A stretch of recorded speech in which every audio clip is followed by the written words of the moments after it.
Ini adalah film Susana versi Luna Maya paling megah, paling bagus production value-nya gitu. Ditambah juga lawan mainnya kan ada Reza Rahadian. Berarti kan secara film ini bukan kaleng-kaleng bro. Cuman gue juga nggak paham kenapa dia cukup tersendat nih. Sedangkan bedanya sama lumayan Danur ya. jauh kan. Iya, sama Danur lumayan ini bedanya. Tapi menariknya gue enjoy nontonnya. Oke. Nah itu kan berarti kan kan ada beberapa ketika kalau kita nonton film tuh kan kita relate apa enggak sama karakternya, sama ceritanya gitu. Gue sih nggak relate, tapi gue sangat enjoy. Berarti film ini memang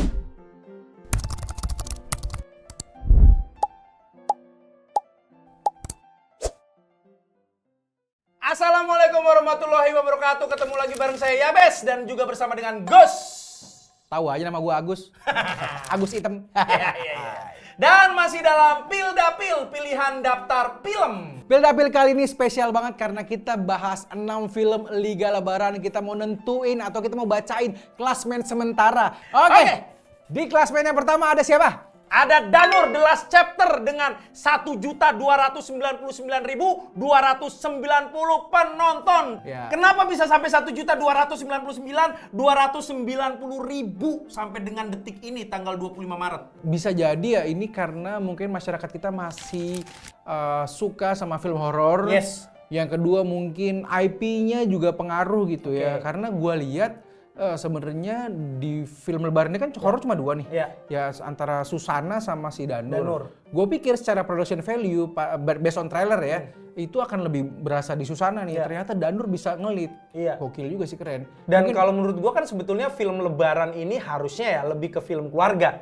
Tapi justru film keluarga ada di urutan ke bawah ya. Karena di momen Lebaran mungkin bukan nggak melulu orang mau cari tontonan yang berhubungan sama keluarga. Bisa jadi emang pengen cari tontonan yang bersifat entertainment gitu. Yang berarti artinya penonton horor di Indonesia ini masih banyak. Masih ngelit. Tapi mungkin di posisi ini juga bukan faktor horornya juga. Karena secara cerita gue yakin pasti bagus. 6 film ini kan pasti film-film dari jagoan semua PH.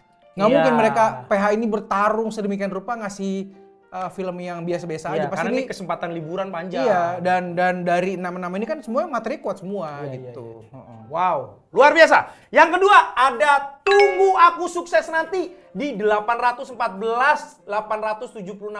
800 penonton ya. Ya, gue justru pertama kali menjagokan film ini. Gue pikir film ini akan jadi nomor 1 gitu. Kalau kita ngomongin relevansi dan relatable sama bangsa sekarang ya, sama keadaan masyarakat kita sekarang, gue rasa Tunggu Aku Sukses Nanti itu benar-benar relate. Secara gitu. story nyampe ke Secara mereka. story nyampe gitu. Jadi buat gue pikir Tunggu Aku Sukses Nanti ini akan ngelit. Ternyata dia nomor 2. Tapi it's okay lah, berarti not bad lah. Maksudnya kalaupun meleset ya meleset 1 peringkat di bawahnya. Oke, yang ketiga ada Susana Santet Dosa di Atas Dosa dengan 554.967.000 penonton. Ini film Susana yang dimainkan oleh Luna Maya. Dan katanya film ini yang terbaik. Ya katanya dengar-dengar dari orang ya, beberapa reviewer gitu, ini adalah film Susana versi Luna Maya paling megah, paling bagus production value-nya gitu. Ditambah juga lawan mainnya kan ada Reza Rahadian, berarti kan secara film ini bukan kaleng-kaleng bro.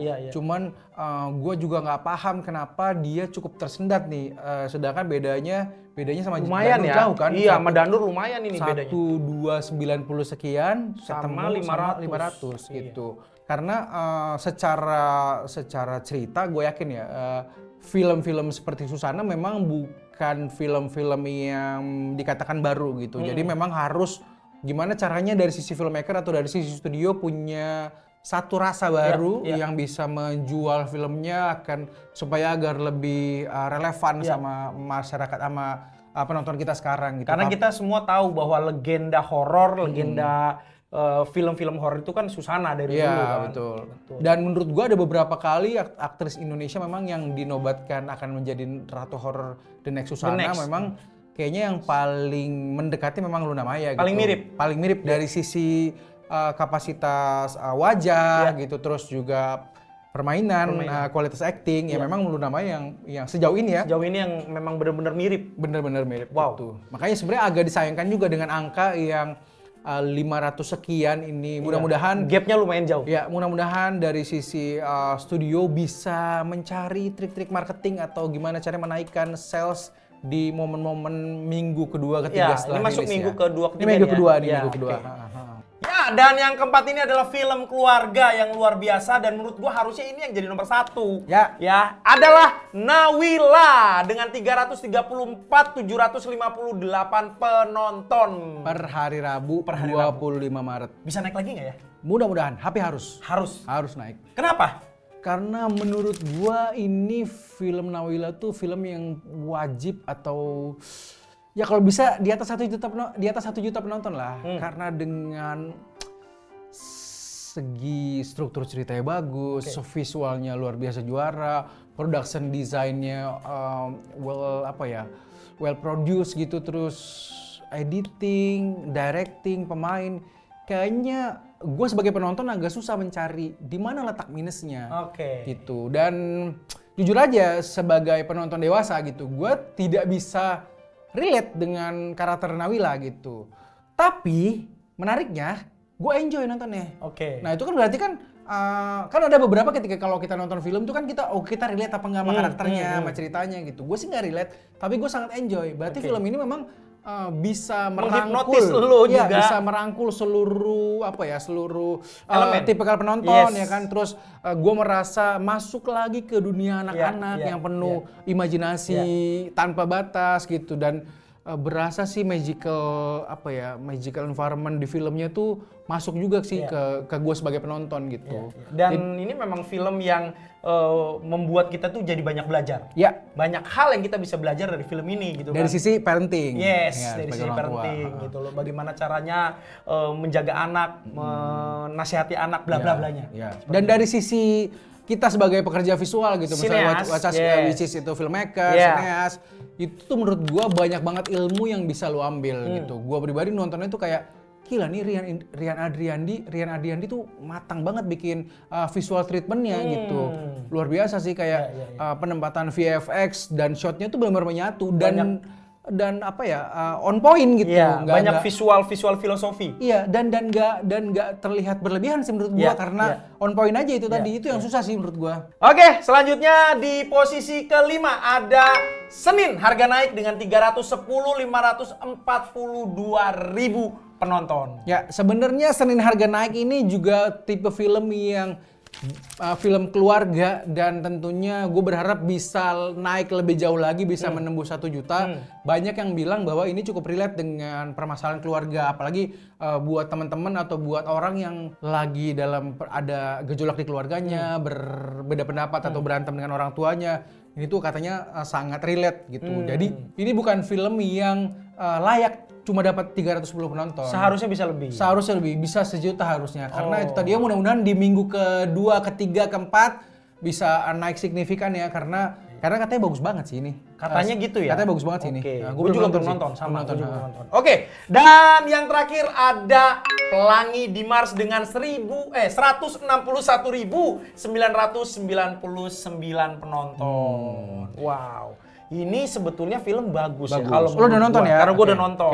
Karena ini mengajarkan kita jadi kalau secara pribadi gue itu jadi inget waktu masa kecil gue. Lo nanti kalau gede mau jadi apa gitu kan? Lo waktu kecil di Mars berarti? Enggak, bukan. Kayak gitu. Jadi dulu kan waktu kecil kan kita masih ditanyain ya. Kalau nanti udah besar mau jadi apa? Waktu kecil gue dulu mau jadi presiden, pas udah gede, ogah banget jadi presiden. Seperti itu kan? Gue presiden korupsi. Canda Pak Prabowo, canda. Dan dulu kan paling utama tuh kalau udah besar pengen jadi astronot.